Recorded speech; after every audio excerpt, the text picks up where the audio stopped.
now you're getting up against a talent pool that can like kind of do both. They're like really fit and they know how to move really well. So yeah, I would push back on anyone that just says like, hey, ergs don't float, because like as you get better and better and climb the ranks, it like gets more and more important. I think a lot is like, or I tell my guys that the erg is kind of like the cover fee to the dance. You gotta like pay that cover fee in order to get in, because if you don't, you're just never going to be there.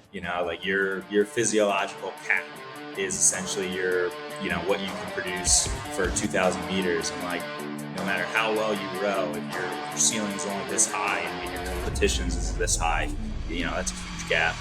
All good? Any questions? Yep. Yeah, let's do it. Cool. All right, well, let's do it. Well, for everyone listening, we have for round 2 and coming all the way from literally the second episode of the At the 1,000 podcast, and we are now at episode 48 or so.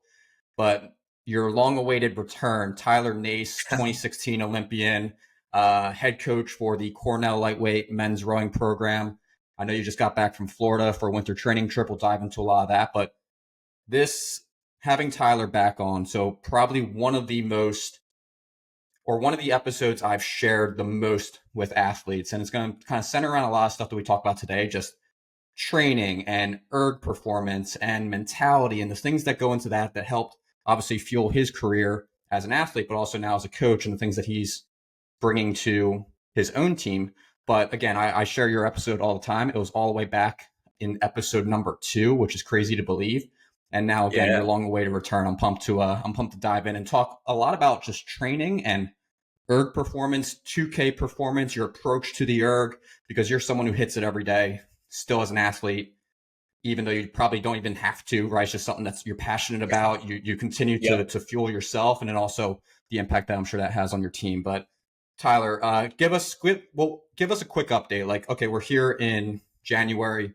You guys just got back from your trip down in Florida. I'm excited to hear a little bit about that, and then we'll dive into some fun topics. But talk about, if you can, actually maybe give a little highlight on the fall season for Cornell and your team, the experience at the training trip, maybe what's coming up in the next couple of weeks, and we'll dive into some fun topics. We'll optimize our time together.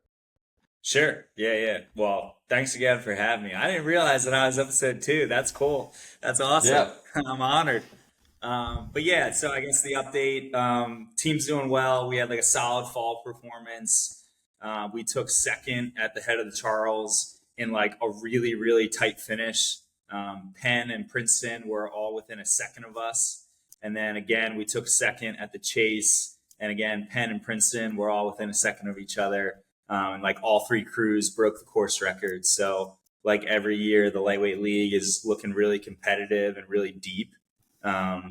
Like you said, we had 11 days down in Gotha, Florida at Orlando Area Rowing Society.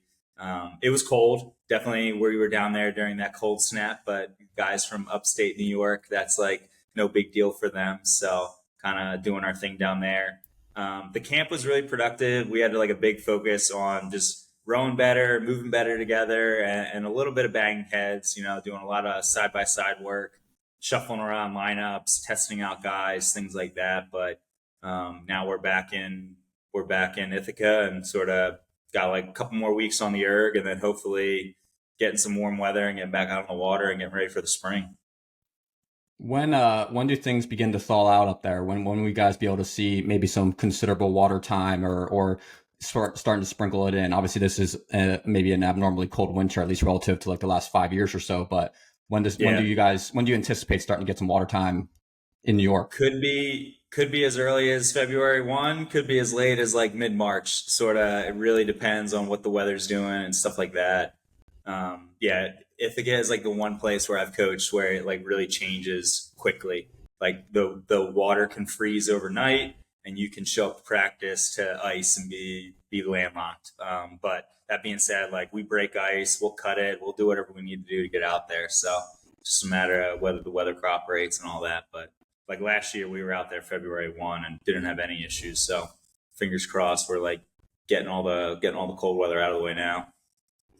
Yeah, gotcha. And how do you message that kind of to the team? Like, keeping obviously a lot of our conversation today is going to stem off of the erg and how to maximize the machine, because I know and I certainly believe it too, how valuable that machine is to just developing fitness and pushing to new levels. But with a kind of variable target in terms of when you're going to be on the water again, like Yeah. how to keep that energy, what's the conversations like? Hey, we're keeping our finger on the pulse of just good hard training, but soon we're going to be on the water. Like what are those conversations like? Yeah, number one is like, hey, it's outdoor sport, and like we can't control the weather, so you got to play the hand you're dealt and make the most of it out of any situation. But then the other thing I think the guys understand is like you were saying, like the erg is a really good tool, and it lets you get really good reps and build your fitness, and also you can think about the rowing stroke when you're on the machine. I talk a lot with our guys about like what you do on the water should be exactly the same as what you do on the erg, and vice versa. Like don't have two techniques, just have one. And I think the guys are pretty good about understanding that, yeah, like some days we're going to be indoors and some days we're not, and make the most of whatever session you get.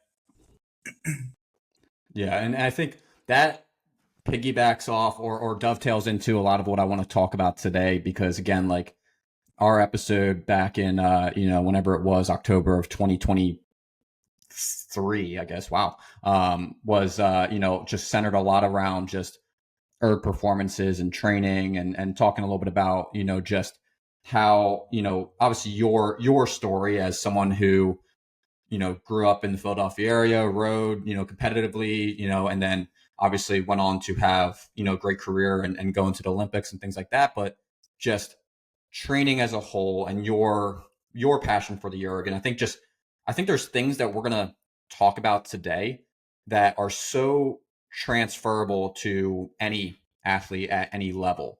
Because whether you're a Division I college rower, an aspiring, Olympian, or you're a high school rower who's just getting started, or maybe you're trying to get recruited to a college, right? Like the mentality of the erg, our approach to the machine, learning how to really own this February time, or sorry, this January, February time, right? Winter training really can set you on the path for success long term, right? Kind of establishing that mentality. And talk a little bit about, like, again, because I know you're someone who is currently training at a high level, right? You're probably on the erg, on a consistent basis throughout the week. Like, talk a little bit for both you and also maybe even just your team, or the messaging to your team. Like, what's the intent behind winter training? What's the intent behind incorporating the erg into your training routine? Why is it so heavily focused on?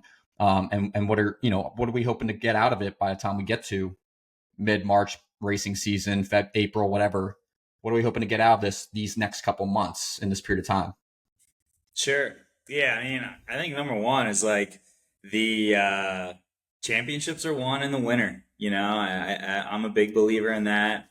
Like I remember when I was in high school, I like rode my first spring season as a freshman, and was only on the water, and then like rode that summer, and then rode that fall, and then really like that my like sophomore year winter was like the first year where I was like really on the erg very consistently.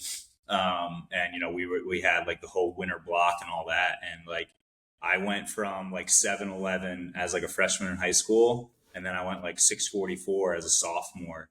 And I remember us getting back on the water and taking our very first strokes after that like winter training, and I was like, oh yeah, I'm fitter, I'm stronger, like this is cool. Like that was like it paid off.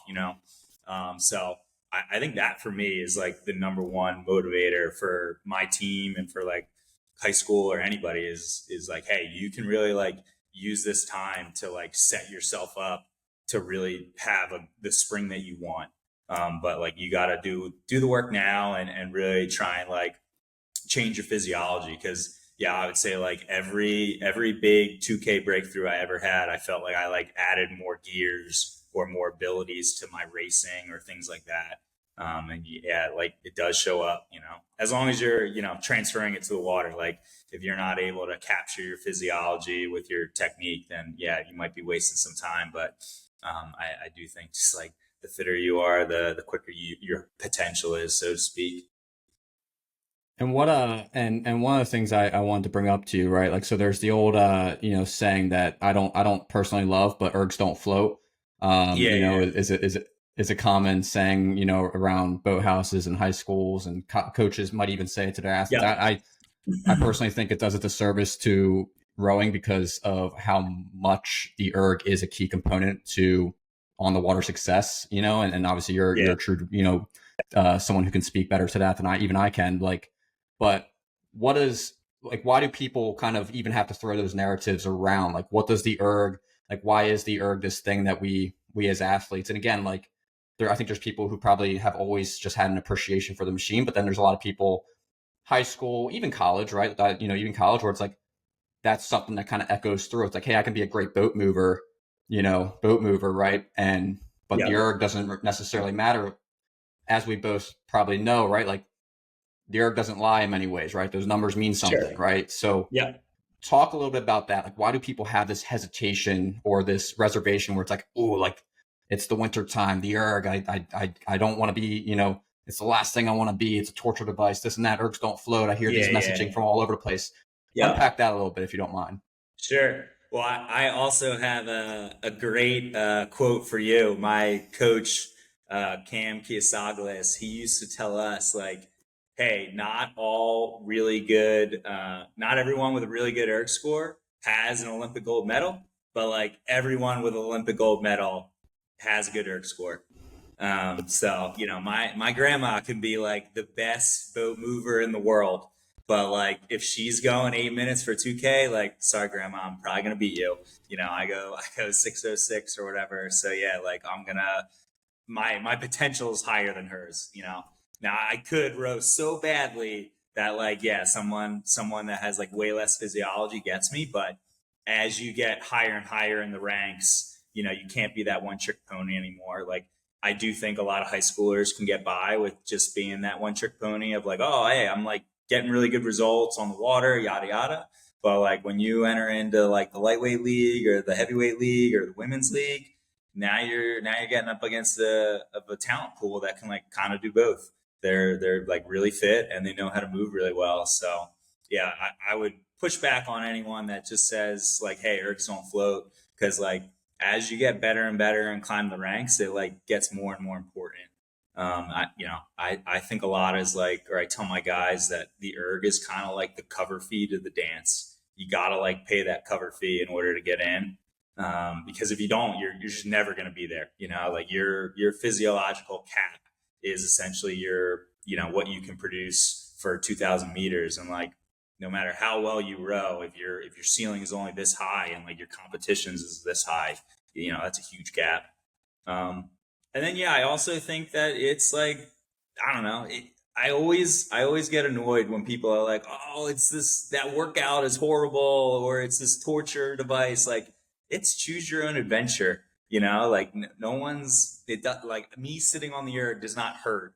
I am like pushing myself, and that's what hurts. But I can pace myself better and better, or I can control how a workout goes as long as like I have an understanding of like what I'm capable of and like what that threshold is.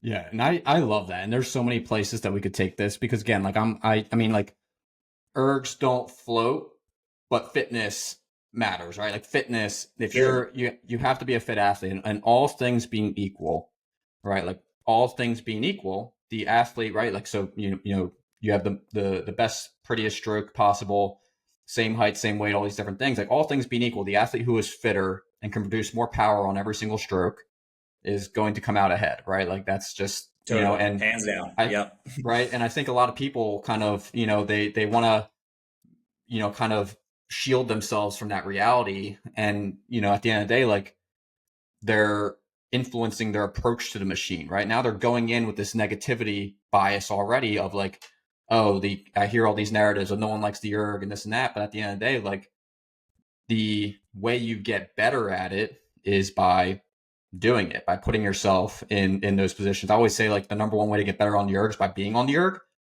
Yep. And you got to put in that time. You got to spend that time in different, intensities and so on and so forth. But talk a little bit about, like, okay, like, I guess if you can, right, like, talk a little bit about that mentality of like, hey, like, spending time on the erg, right? Like, your approach, even as a high school athlete, like, what did the erg mean to you, right? Why was it an Yep. important piece to you? how did you flip that script in your mind of, okay, like this is a necessary piece. I love the result that I get from this. I'm feeling fast. I'm feeling confident. Where did that develop, and how can maybe what are some things that maybe other athletes can take from that? Sure. Yeah, yeah. Yeah, I guess I would start with like I've been consistently erging for, like 6 days a week for probably 19 years now. And I don't know. I think some people look at me and they're like, oh, this guy's a freak or it's easy for him or blah, blah, blah. But I have bad days. I have days when I get up and I'm like, I don't want to do it. Nope, I'm not going to do it. But then I like tell myself like, hey, number one, like you're gonna feel so much better after it's over. And then number two, I always like you gotta embrace the challenge. I think like where how you perform on your worst days is almost way more important than like what you do when you're feeling really good or things like that. So there are definitely days when I like go to sit down on the machine when I'm really fatigued or when I know it might not be as good as it potentially could.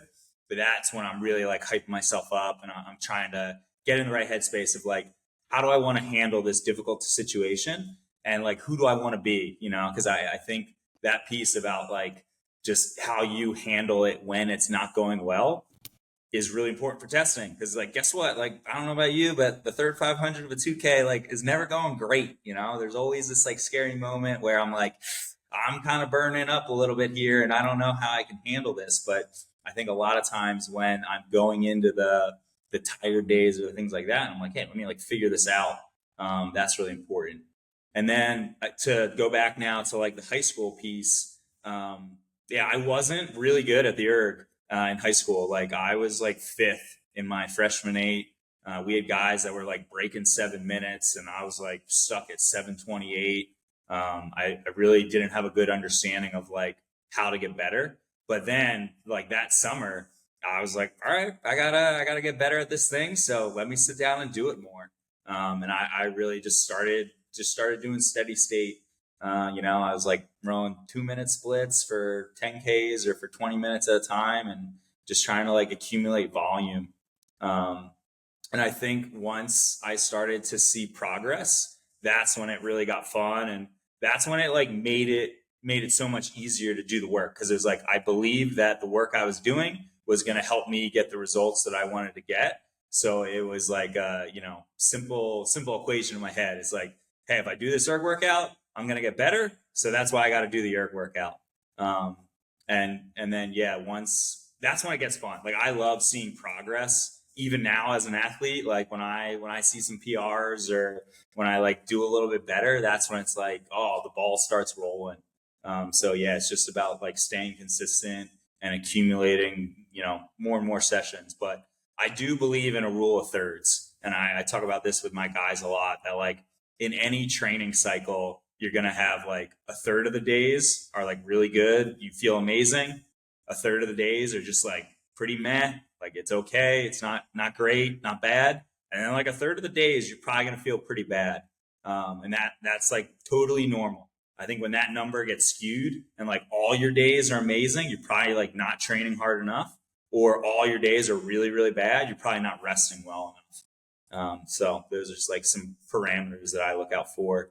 But yeah, I did struggle in high school. Definitely like there were periods where I wasn't improving or it was like frustrating. And I think that really like helped me learn how to be tough and how to like keep plugging away at something, because yeah, the erg, like you said, it like keeps you honest and you get like a little glimpse of like who you are every single day.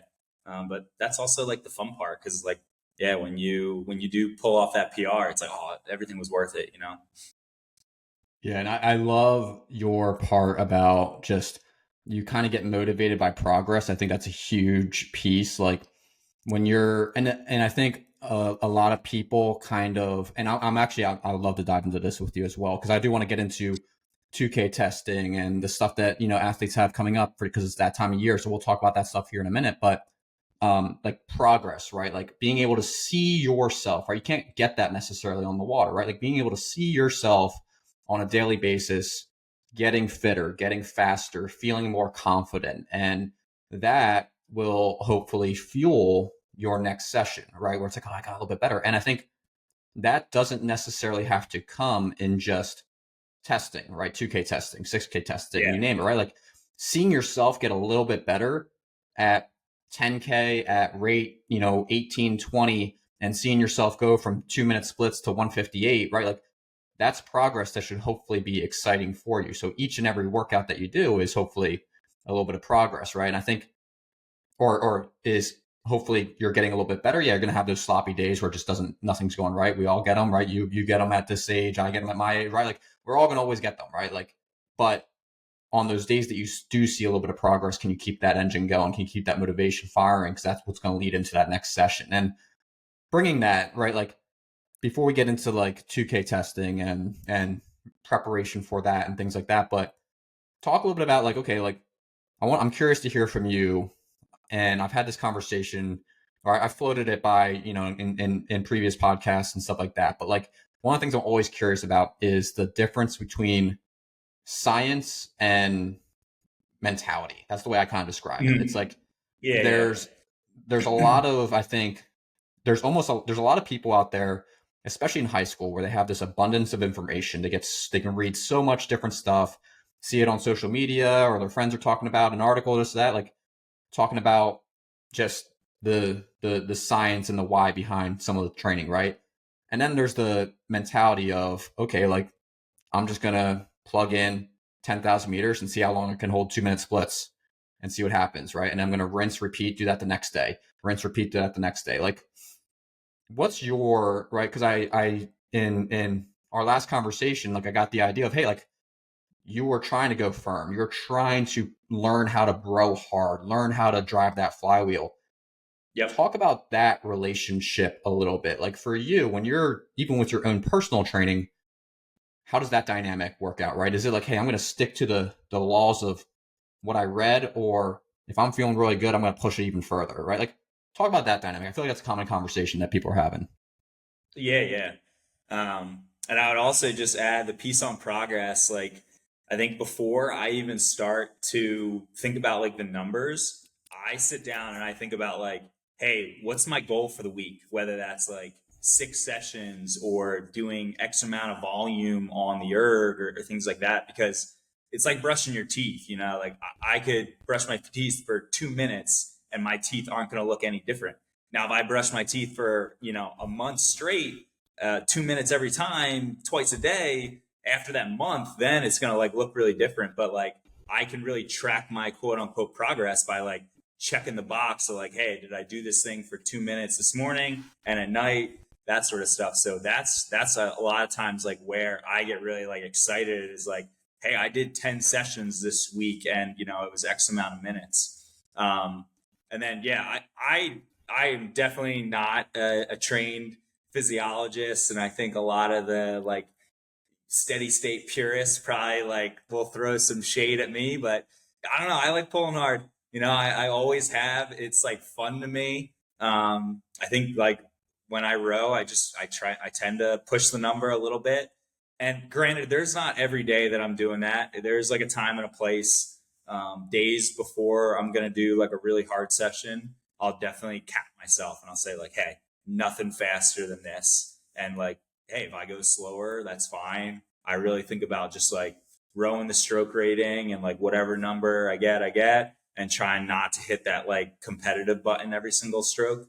But then, yeah, other days like today, I did 3 by 30 minutes and I was plugging away at like 148s. And was it was it repeatable? Sure. Was it easy? No. I definitely was like, man, this kind of hurts a little bit, but I think like I don't know, the toughness is like a muscle that you got to train, at least for me. There's something about it where I got to like prove to myself that I can be tough. And sometimes those like long, steady state shots are where I can really like prove it, and then over time and doing it more and more, it just makes all the other stuff a little easier, a little more tolerable. Because everything's relative. Like if you're going hard for an hour, let's say, then doing 20-minute shots all out, like that seems a lot more manageable because 60 minutes versus 20 minutes. So I do think that can help like trick your mind. Whereas like if you're doing these easy hours, then yeah, 20 minutes, like really, really hard, is going to seem like forever, especially if you're not used to it. Yeah, and I feel like a lot of people I think a lot of times if you start, I've had this conversation a couple times on here, but like if you start with the what the books are saying to you, if you start with the science of, hey, I have to keep my heart rate in this zone, and if it goes up, then I got to adjust my pressure, and now I'm a college college varsity rower, and I'm rowing 210 splits for 80 minutes because that's what the book says, right? Like I feel like there's something that you're leaving on the table where it's like training that, like you said, toughness is a muscle, right? Training that mentality of, hey, I'm going to learn how to lock in this split and sustain it for 80 minutes, right? Like I'm going to lock in this Totally. number. And I feel like I'm sure you probably have this because I do too, right? I erg this morning. I did 12K, right? So not 3 by 30 minutes, right? But I erg every day too. Like it's not at the same intensities. I'm not usually plugging in to do high intensity stuff all the time, right? It's just something that is so valuable to my daily practice that I do it every day. I know, and I'm sure you do, I know what splits I'm going to hold on an okay day. I know what splits I'm going to hold on a great day. And I know what splits I'm probably Yep. going to default to if it's my worst day, right? But it's going to fall into that range because I've trained my mentality to kind of be able to sustain that speed. Like I'm sure on your good days or on your okay days, whatever that 3 by 30 is, right? There's an internal piece or there's something internal going on where it's like, I'm feeling really good today. I'm going to sustain this number, or Totally. I'm not feeling 100% today, so I'm going to back it off a little bit, but I still know what my floor is that Yep. I'm going to take it off to, right? Like, is that something that you feel like is something that you developed over time, where it's like, hey, I know I'm going to lock in this number. This is a good day for steady state. I'm feeling good. I'm going to push it a little bit. Like, is that something you developed over time, like that internal awareness with what's going on the machine? Yeah, absolutely. And your example about like the college kid that's rowing 210s, I also think that you can flip that. Hey, yeah, the science says that you got to keep your heart rate in certain range, but I would also argue that you're kind of training your body to go slow for 80 minutes. You're like teaching yourself how to not pull very hard for 80 minutes, and that's kind of like a bad habit. I don't know about you, but when I'm rowing a 2K, it's not easy. I'm like fully exerting myself over and over again, and there is like value to learning how to do that for a continuous amount of time. But yeah, I definitely, my steady state has changed and evolved over time. In high school, like breaking 2 minutes for steady state, I was like, yeah, I'm the man. This is great. And then there were periods in college where I was really leaning on just using a heart rate monitor and trying to keep my heart rate in a certain range, because almost every session for us was really, really hard. Like normal practice was like battle paddle and max intensity and things like that. And I kind of realized that like any extra volume I was doing had to be a lot easier because we were going for it on a very consistent basis. So yeah, I was like rowing 158s and my heart rate was in like the low 160s. But then when I joined the national team, we were doing lactate testing and trying to get a sense of like where your 2 millimole value is. And what was really interesting about that was like once we started testing more and more frequently, there were days where I would go into the testing and I'd be like, "Oh, I'm really tired, and like I know my numbers are going to be bad." And we would do the testing, and the numbers would be exactly what they've been. It's like, hey, even when you're fatigued, a 149 is still 2 millimoles, even though you don't feel very good. And vice versa. There were days when I was like, oh, hey, I feel really good. Numbers are coming easy. Same deal. It's like, hey, 149 is still 2 millimoles, even when you feel great. And that's when it really kind of crept into my head, like, hey, my psychology around how I feel is not indicative of like what speed I should necessarily go. It was a Yeah. little more of like kind of whether I feel good or whether I feel bad. I should probably be like pretty close to this number, plus or minus, 1 to 3. Like, yeah, on a bad day when I just couldn't hit the number, even though I was trying my hardest, it's like futile for me to force it. And yeah, I would row 151s. But on a good day, I would still be rowing 148s, maybe touching 147s. But I was kind of always centering around that like 149 mark when I was on the national team. And now it's like a little faster. Like some days if I really feel good, I can push 147s, and some days if I feel really bad, I'm in like the right around 150. But that's definitely gotten like tighter and tighter. And I think how you row too also affects it as well. Like if I really focus on just rowing long and rowing well and not overexerting myself, the number will be there. You know, I could almost close my eyes and tell you, hey, this is 149, just based on how I'm like taking the stroke. Yeah, I love that. And I think like another like important piece that even I neglected to say, or I didn't say like, there's a place always for like, backing it off and intensity. I think a lot of like, especially on the high school level, most people aren't necessarily training at the volume that where it makes sense to marry yourself to like these lower intense where like you got to learn how to Yep. kind of drive it. You got to learn how to really drive that flywheel. Like if you're only doing 6 sessions a week and you cater 2 of them to minimal pressure and just kind of thinking about like, are you really maximizing those 6 sessions per week versus when you're a college athlete or on the national team and you're training, double digit sessions per week, you have to monitor Yep. that training a little bit more accordingly, right? I think that's an important piece as well, for athletes out there. And I think one of the things that I think would be, or I think as we talk a little bit about, because again, I have 10 million questions. I think this is such a fun topic that we can talk to. Actually, before we even get to testing and things like that, like I know you're someone who does like to incorporate a lot of intensity Yeah. into your weekly routine, right? And again, like I make the joke, but like, as coaches, we don't necessarily have to like no one's holding ourselves in the same way you're holding your athletes accountable to doing hard workouts all the time, right? Like we're holding our athletes accountable because we're trying to get a result to hopefully eventually win races and maximize things and all that. Like you don't necessarily have to sprinkle in, you know, 3x6K max out go, right? Like, but you do. Yeah. Yeah. Yep. For you, how do you make those decisions? Is that something that's routine for you, where it's like every Wednesday and Saturday I'm going for it, or is it something that's based off feel? What's your mental approach to that? Is it like, hey, like, did I get the sleep that I wanted this morning to be able to, and this is what I want to do? Like, is it off the cuff? For someone who doesn't necessarily have to do that, but you choose to, how does that become something that enters your normal training routine? Yeah.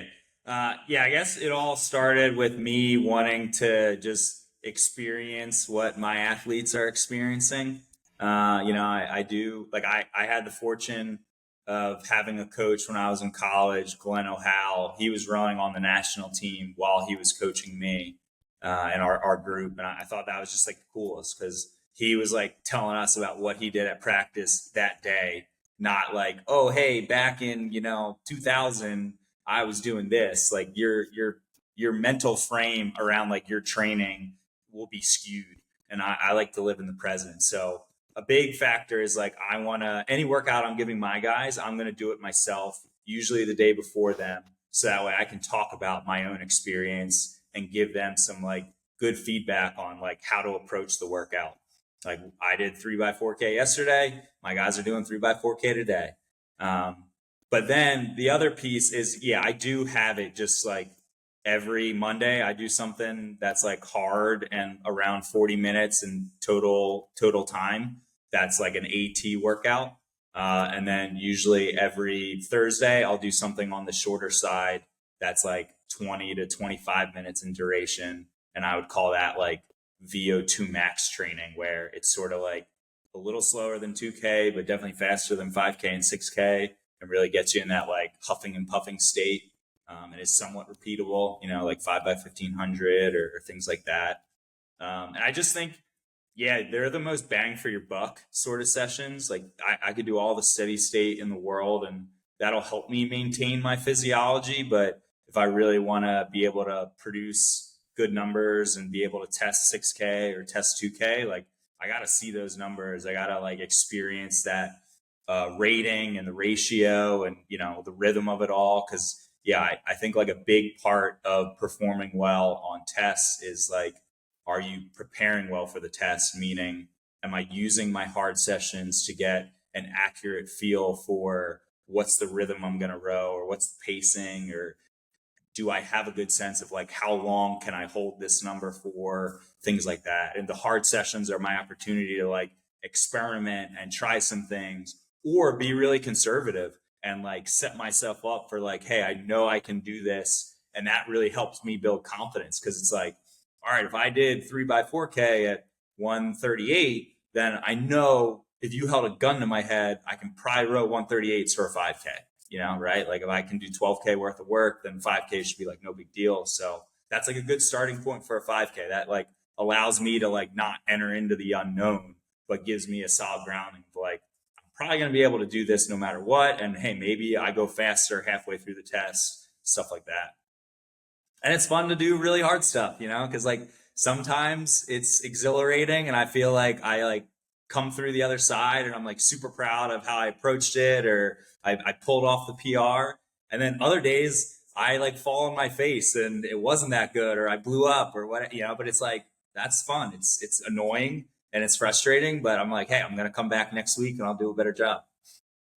Yeah, I love that. That's I have a couple of like questions that I can't wait to ask. And I'll save them for after we talk a little bit about 2Ks and stuff like that. Cause again, Sure. like just that approach to things I think is again, there's so many little things in there that athletes can take away.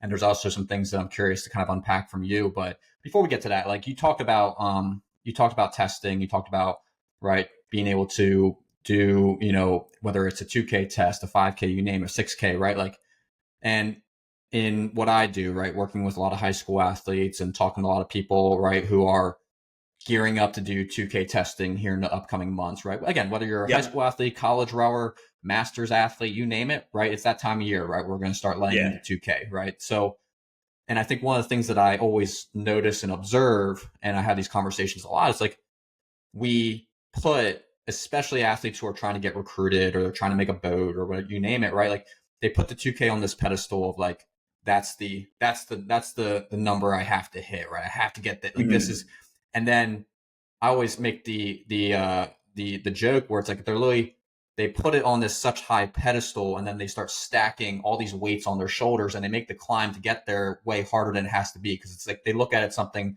other than what they do every day, which is train hard and try to produce numbers, right? Like, Yeah. and I'm curious to hear from you, um, as you kind of think about it for yourself or for your team, or just kind of advice you would have, like, if you have a 2K coming up, like what's going through your mind, right? And I want to talk about tangibles and stuff like that, right? Stuff that you make sure to kind of check off. And we'll talk about that here in a second. But like, what's going through your mind when you have a 2K or a hard effort coming up, or it's, hey, I'm at a erg regatta and I know I got to do it too. Like I know you Yeah. in the last episode you talked about, I think it was right, indoor erg tests and stuff like that. Like what's going through your mind when on Saturday after or Saturday morning, coach says, hey, we're doing 2K testing, first one of the year. What's going through your mind? Sure. Yeah. Number one, I'm like thinking about where my training's been for the past month.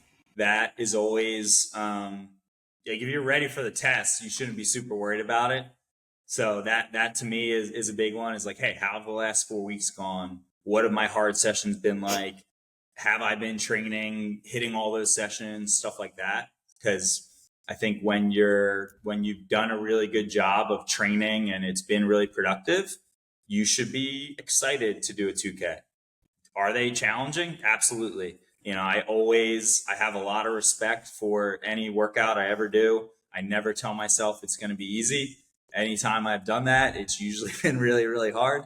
So I usually try and think realistically about like, hey, where's the pinch point going to be? And I usually am thinking about like, yeah, it's going to come somewhere. And what's my mental ammunition to battle that moment? I can't tell you how many times it's always like comical too, because I'll like be doing a 2K and for no reason, I'm rowing the exact same stroke rating. Nothing's changed, but there's like always this moment in like the 900 meters in where like the split just flickers the other way. And that's usually when I'm like, all right, gotta rally, time to push a little bit, but it's just, I don't know, it happens for no reason other than it just happens. And that's my like cue that I gotta like address it really quickly. Um, but yeah, like I used to hate testing. I did have like performance anxiety and stuff like that, but I was really good at training. And what I realized was I just needed to turn every test piece into a training session. And what I mean by that is like when I was doing training sessions, I was really thinking critically about like what's a manageable pace, what's a risky pace, and trying to make sure that I was doing like the majority of the workout at like a manageable pace. And then once I reached like a certain threshold, then I could like start going for the risky pace. And when I look back to my testing, I was kind of always holding the risky pace, you know, and that was just like dumb. It's like, hey, you're doing 100% of the duration at like this almost unsustainable pacing strategy. And once I started to like commit to, all right, I'm gonna do half of it at a pace that I know I can hold, then I was like unlocking this really great potential to sprint. And once I figured that out, like I started getting a lot of progress in my 2K tests. Almost like I PR'd every single year in college. And I was like pretty close to PRing every single year on the national team as well. And that I think that was really a result of like how I was pacing it. Like I really figured out that when I was doing like 4-3-2-1 for 10-minute pieces, that was just like a good recipe on how to execute the workout. So I sort of like took that approach to 2Ks, and it's like 800, 600, 400, 200. And for me, it's like I'm rowing +1 above my target goal for 800. I'm rowing at my target goal for 600. And then I'm trying to make those like risky pacing moves at 400 meters and 200 meters.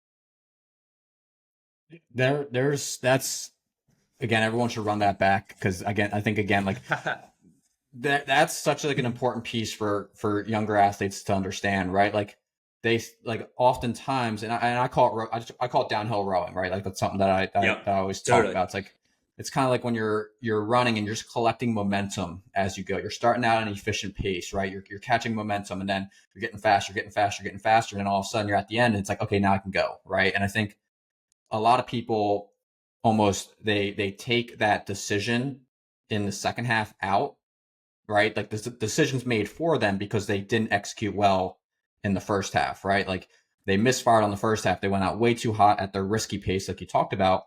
And now the decision's made for them in the second half. There's only one decision. It's going up, right? Like your split's Yep. going up.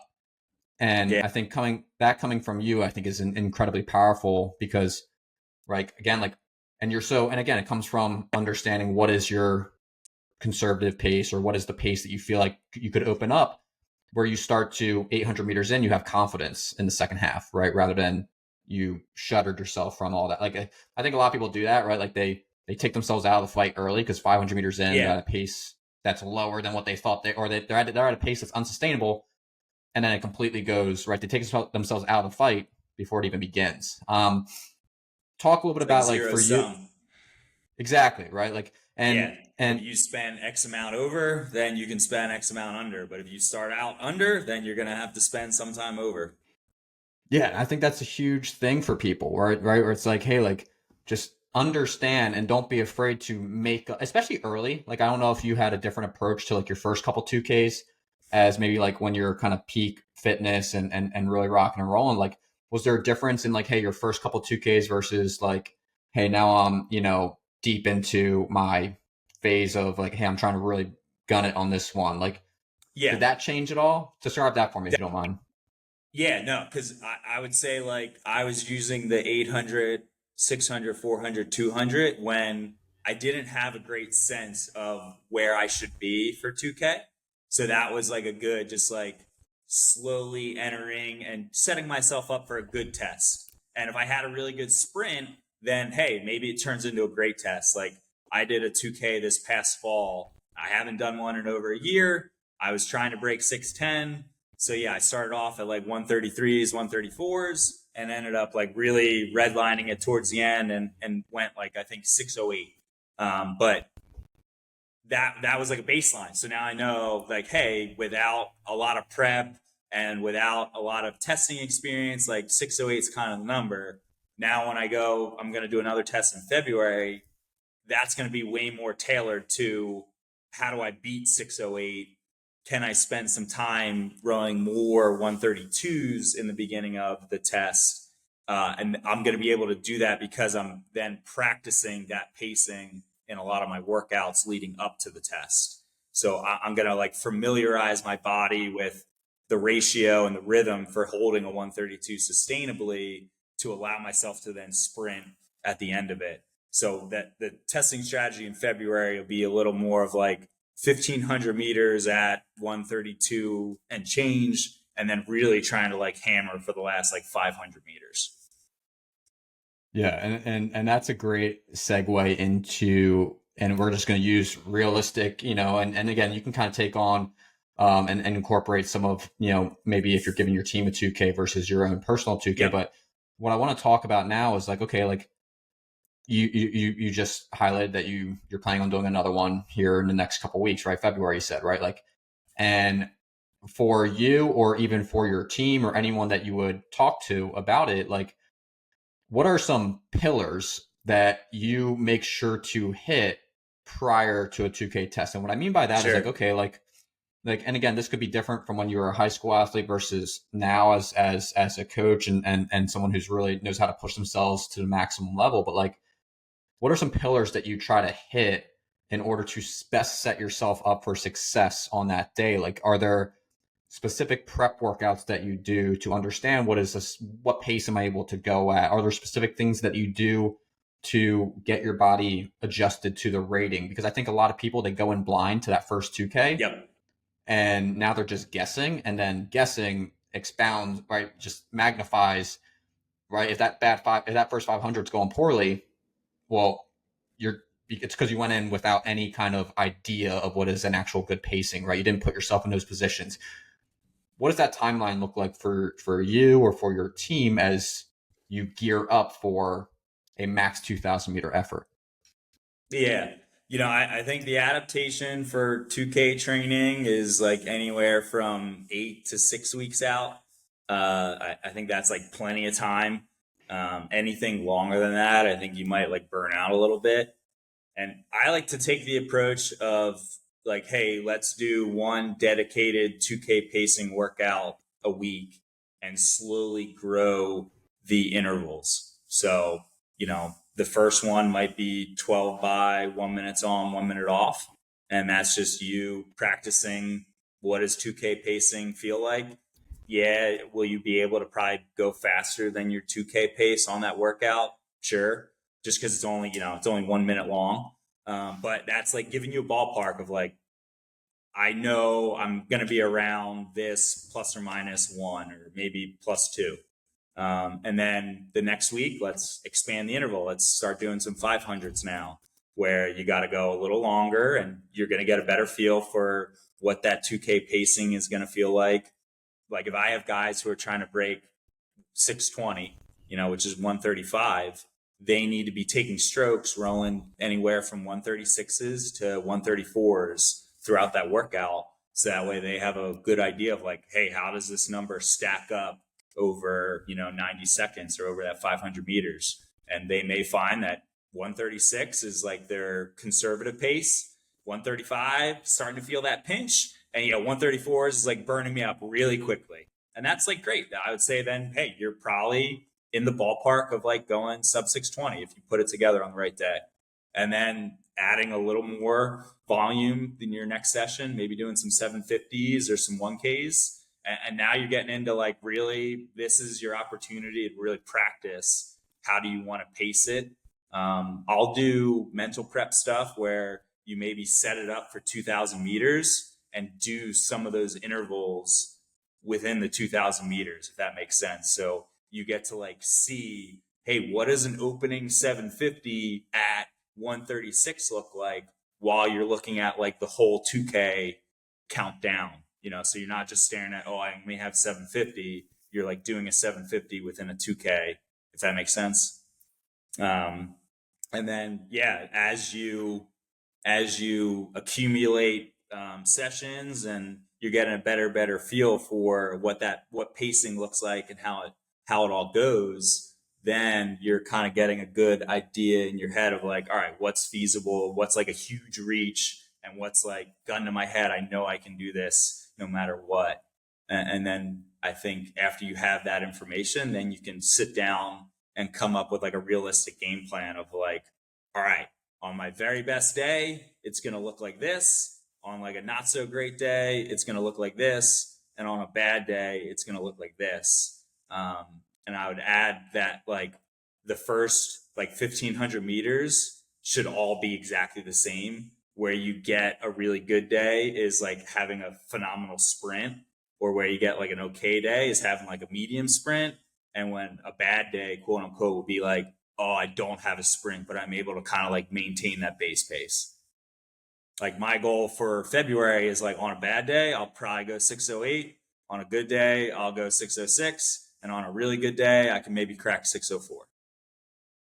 And is that first 1,500 meters, like you just outlined, is that first 1,500 meters, you're like, I know I can get to this point pretty confidently at my pace, Yep. right? Is that scripted where it's like, I know good day, bad day, or sorry, good day, bad day, okay day, great day, whatever. Like I can get to that last 500 at this pace. Is that what you're kind of Yep. telling yourself? Yeah, absolutely. And the other thing that I think is really nice is when you go about it that way and you get to that 1,500 or that 500 meter to go point, and you're like, hey, I'm like in the range that I said I wanted to be. Now I got to make the most of this. Like a lot of times when I'm doing a test, I'll usually have some number or average split that I'll say like, I'll be really excited if I get to the 1K and I'm here, because then I know like I'm like in the right ballpark. And some days I've had tests that have just not been that great, and I've like been a half a split off of that mark. And it's like, hey, at least I'm like really close. I've rarely ever had a test where it was like, oh my God, I'm 4 splits off of that, mark that I said I was going to be, because I've really paid attention and I've really tried to think critically about my 2K tests in my training. I think sometimes guys can just like do the work and not really think critically about like, how does this apply to my 2K? Yeah, I love that. There's so much good stuff in there. And it's like one of the, I use a lot of hill analogies, right? So I have the downhill rowing, right, which kind of like negative splitting essentially, right? The other one that I talk about, and I talked about this with a group on Saturday, but it's like uphill running, right? So same, a lot of hill analogies, but essentially like when you and this brings me to your 1,500 meter segment, right? Like, and I usually use 1,000, right? Can you get to halfway? Like usually if you see, right, like usually if you see someone gassing out and it's still in that first 1,000, it's because they psych themselves out, right? It's like if they can't hold a split or keep the rating or this or that, like, and they're starting to pull, right? Their goal was, 140s, and they're all of a sudden they're popping up to 145s early into that race. To me, it's like because they started to think about the full piece rather than just getting to the top of that mountain, which is the 1,000-meter point. It's like, that if you just plugged in 1,000 meters, 99 times out of 100, you could have done it. But now you're thinking about the full thing. And is that similar to that 1,500 meters that you're talking about? Where it's like, you just got to get to that point? And I even break it down more than that. I'll usually just tell myself like, blinders on, I'm only going to focus on like 200 meters at a time. And I'm just telling myself like, get to the next 200, get to the next 200, get to the next 200. It's kind of funny. I did an hour like world record attempt, and no joke, I got like 15 minutes into that workout, and I was like, just do one more minute, man, just one more minute. And I was literally just like living like 1 minute at a time, just trying to row consistently and hold the same number. And it just gives you little steps, like you're saying, to like climb the mountain, just like get one step closer, one step closer, one step closer. Because I totally agree. When you zoom out and you look up at the hill that you need to climb, you're like, oh my God, how am I ever going to get up there? And the answer is like one step at a time. Just keep progressing one step at a time. Yeah, that's awesome. And again, like there's just so many things that are applicable to any high school rower, college rower, masters rower, you name it. Like there's just some, and endurance athletes as a whole, right? Because you've ran in the past, right? Marathons, I've ran marathons. Like you use kind of those same things to think about. It's like, hey, can I get to that next benchmark, right? And Yep. same thing with a 2,000 meter test, right? It's like, hey, can you chunk it up and take it one phase at a time? I think that's a huge piece. The other thing I wanted to ask you is like, okay, like you were a lightweight rower, right? Lightweight Olympic rower, right? You coach lightweight rowers at the college level. Where does rate factor in for you? Because I think that's another thing that a lot of athletes struggle with, where it's like, especially younger athletes, actually on occasion I see them overrate it, where it's like they just look Yeah. like they're just flying up and down the flywheel like a ping pong ball, right? Just back and forth. Yep. But I think the more common one is they underrate it, right? Where it's like they're rowing it, they're trying to power per stroke muscle because that's kind of their comfort zone. I feel like that's kind of what I Yeah. see more often. They're afraid to kind of go into that next, or hesitant to go into that next phase of like, hey, you gotta rate the score. And I think coming from the lightweight size athletes who really have to use their skill set and their frame to their advantage, right? Kind of learning how to turn it over. Where does stroke rate factor in for you when you're going to do a max effort 2,000 meter test or any test like that? Yeah. I really think about rate as a tool that I can use to help myself like add more energy throughout a piece. So what I mean by that is like in the beginning of a 2K, I'll be rating slightly lower, and then as the 2K unfolds, I'm trying to like use my rating to help me maintain the split or go faster. So that way, like, I always want to feel like in the opening 800 section or the opening 500, I want to be rowing at a cadence that I feel like, oh, I could definitely climb and lift from here. If I max out my rating really early on, then all I can use to like attack the split is power. And I know I have like limited times I can really hit the power button. So I really try and think about rating as like a tool to like help me battle the split as I need. Like I referenced earlier, there's always that like halfway point where the split will like for no reason flicker up. That's usually a key sign that like, oh, I got to start bringing up the cadence here. So for a lot of my 2Ks, I'll start off at like 33 strokes a minute or 32. And then as the 2K unfolds, I'm thinking about moments where I'm going to shift. I'm going to like lift to 34, then I'll lift to 35, then I'll lift to 36, 37, and just kind of like empty the tank, so to speak. And I Yeah. think sometimes that'll help coincide with those like little stepping points, like as you're climbing the hill analogy of like, if I have a plan in my head that like no matter what, I'm going to start at 32 and shift to 34 and then shift to 36, it helps me break up the 2K in my head. And really, you're just like rowing those segments and focusing on that rating and then like forcing yourself to hit the shifts. Yeah, no, I think that's huge. I think that helps with again, like those little, it's like you have those designated points where it's like, hey, I'm going to bring it up a notch. I'm going to bring it up a notch, Yep. right? And if I increase my rate, like am I changing speed? Am I trying to sustain speed? You name it. But I think that's a huge piece. Just out of curiosity, what would you say to an athlete, right? If you're watching an athlete and they're rowing it at like a 29:30, right? And they're trying to go, they're similar, build to us, right? They're 160 pounds, 65 pounds, whatever. Like, um, and they're trying to muscle it and go, 620 at like a rate, and they are at like a 29, right? What would you say to those Yeah, athletes? yeah. Like, why is the stroke rate even valuable to them? Yeah, I think there's like two pieces or there's two systems that you're leaning on. One is your cardiovascular system, and the other one is your musculature. And if you're rating too low in a 2K, you're not allowing that other system to work for you. You're turning erging into like weightlifting, and that's just gonna burn you out. Whereas if you can use both your aerobic system and your musculature in conjunction with one another, you're going to like pull more out of yourself. And that's where I think rating can really be beneficial. Because, yeah, it's like I can only work so hard out of 22 strokes a minute. And I'm not really going to be like huffing and puffing the way I will at 34. But I do think you need to practice it. And that's where I'd be trying to get a really good sense of like when I'm doing 500-meter pieces, what kind of cadence am I rowing at the split that I'm hitting? So that way I know, like on test day, if I row a 34, I'm going to be around a 135 for like the 620, example. And if I'm rowing 36s, then I'm usually seeing 134s. Then I can have confidence that like, all right, I can make that step to 36 strokes a minute, and that's going to help me bring the split down. And yeah, I think for like a really, really inexperienced high school rower who like struggles keeping rating up, then hey, maybe you do need to start your 2K at a 29, but you need to be really committed to like as the test unfolds, I got to shift up and up and up and up.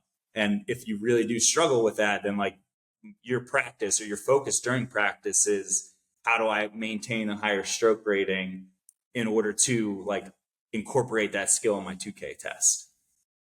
Yeah, I love that. I think that's a great thing because again, like a lot of people, they gravitate to get kind of like comfort zone Yep. and being at that lower Yeah. rate, and I think that's something that they kind of like you kind of have to push or evolve, especially like you don't want to row it right. Like, unfortunately, you may not be 6'6", 200 pounds like your teammate to the right of you who can just lay into it and produce the same number at 27, 28, 29, right? Like you got to kind of use the weapon to your advantage, right, and turn it over. I think that's a huge piece. I think to kind of cap off our 2K conversation, because again, like athletes could just, if they just listen to this last 20 minutes or so, like just the amount of things in there. But for the athletes that do have a pen and paper out and they're like, hey, like what's Tyler Nase's favorite 2K prep workout, right? You kind of highlighted, 500, 750s, Yep. kind of elongating the intervals as you go. But like, if you put pen to paper or like, hey, like this is one of my favorite workouts that I did, whether it was in high school or even just today, Mhm. like what's your favorite kind of 2K prep workout to gear you up for one, right? That you're doing maybe a week out. Sure. Yeah, yeah. Yeah, if I were just a week out, one that I would do would be a minute on, 30 seconds off times 10. I think that's just like a really good, repeatable, like get a feel for the rhythm, so to speak.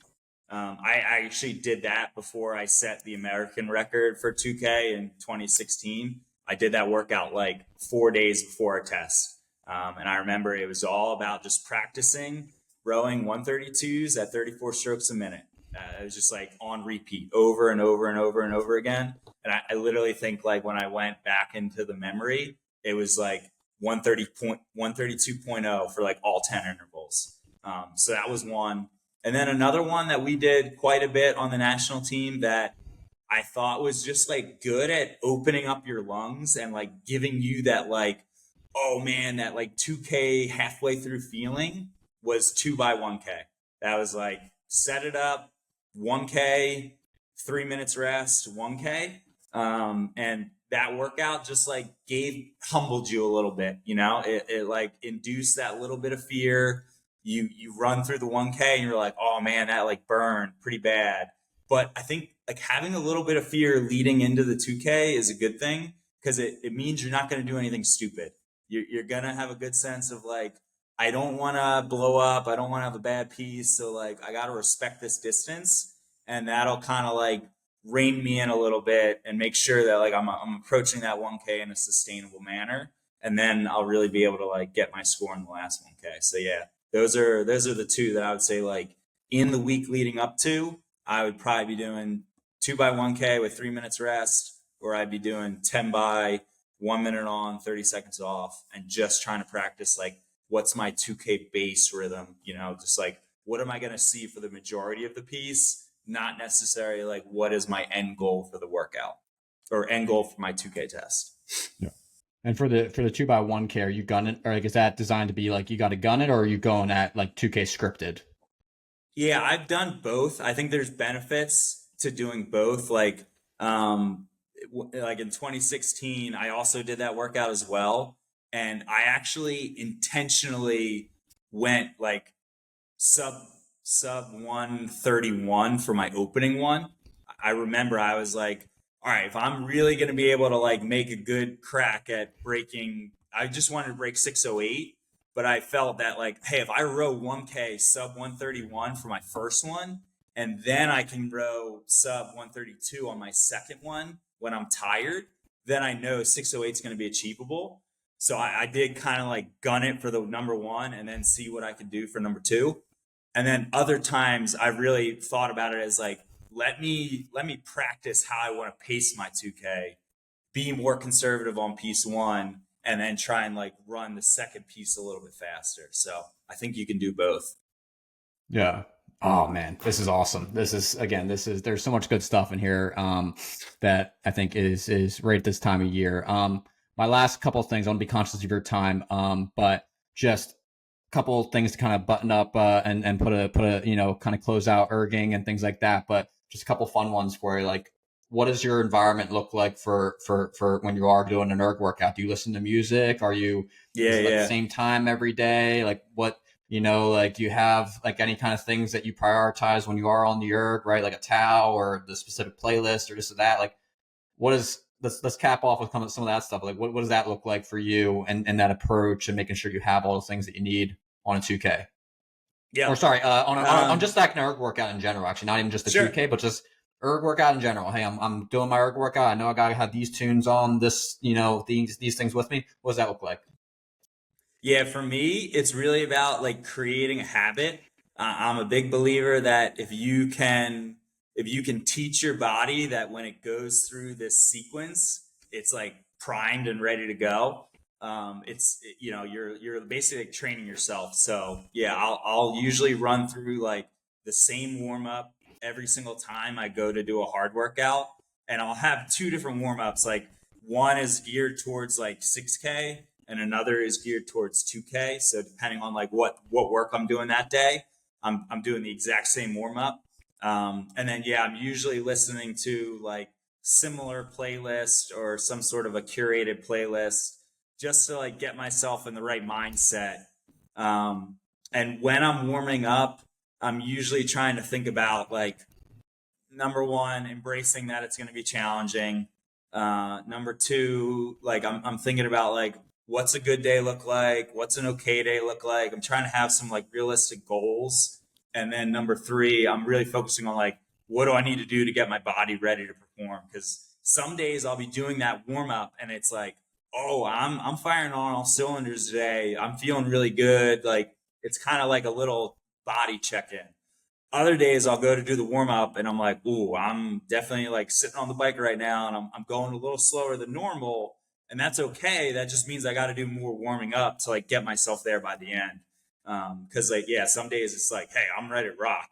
Other days I might need like a little more work to get myself ready. But I'm definitely a big believer in like you got to really like linearly warm up your cardiovascular system and make sure that you're like starting to reach those like upper thresholds of your heart rate and stuff like that. Get your breathing system turned on and get your like muscular system firing in the right way. Yeah, I think that's a big one too, right? You got to spend money to make money, kind of when you're doing those Yep. max effort pieces. You got to. I think that's another right. A lot of people they think, hey, I'm trying to conserve energy. It's like Yeah. Yeah. No. Yep. you got to spend some when you're doing those max effort pieces, right? I think that's a huge one. My last one for you, drag factor. Are you someone who's like you're on the same drag every time? Where is that for you for a lightweight, athlete? Like I think that's something that a lot of people are like, hey, like why is resistance important with the drag? But do you set up for the same spot every time? Yeah, it's changed a lot and I've experimented a ton. I heard stories that like Rob Waddell, he used to be like the old 2K world record holder. He was rowing at drag like 99, which is like I would say that's pretty low, but I've played around with that, and I've also rowed as high as like 145. I know a lot of people on the German team are rowing really high, and from my testing, I would say like what's really cool is it doesn't really change how fast you go. It changes how you get that number. So like at a 99 drag factor, I felt like I'm like way more geared towards accelerating the handle and rowing like slightly higher stroke rating. Whereas like at a really, really heavy drag, it's more of like one more of a like a static impulse, but I can like row like a bit longer and my like rating is like a little depressed. I typically will do my steady state sessions at like 130, and I'll do most of my testing or like hard workouts at like 125 to 120. On the national team, strict 120 only. Everything was 120. Never played around with it. We had like hard rules on that. And in college, I was typically doing everything at like 115.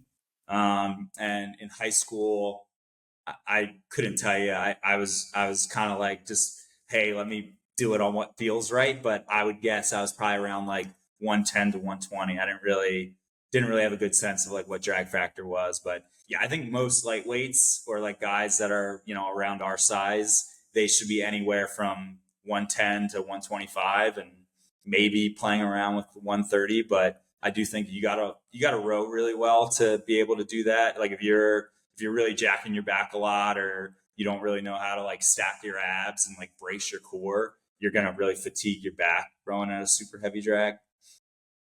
Yeah. Oh, that's awesome. That's there's some good stuff in there that people can take away because probably a lot of people listening to this don't even know what a drag factor is, so go look it up. Yeah, Obviously, yeah. I think It that's matters. I an would say that. yeah, I think that's a huge one.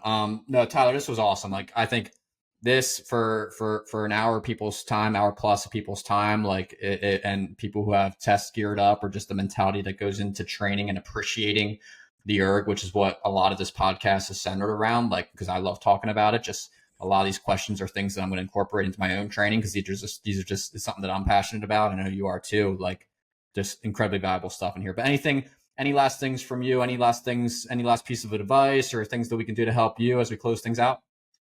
Yeah, one thing that I tell my guys a lot is like, don't forget to smile.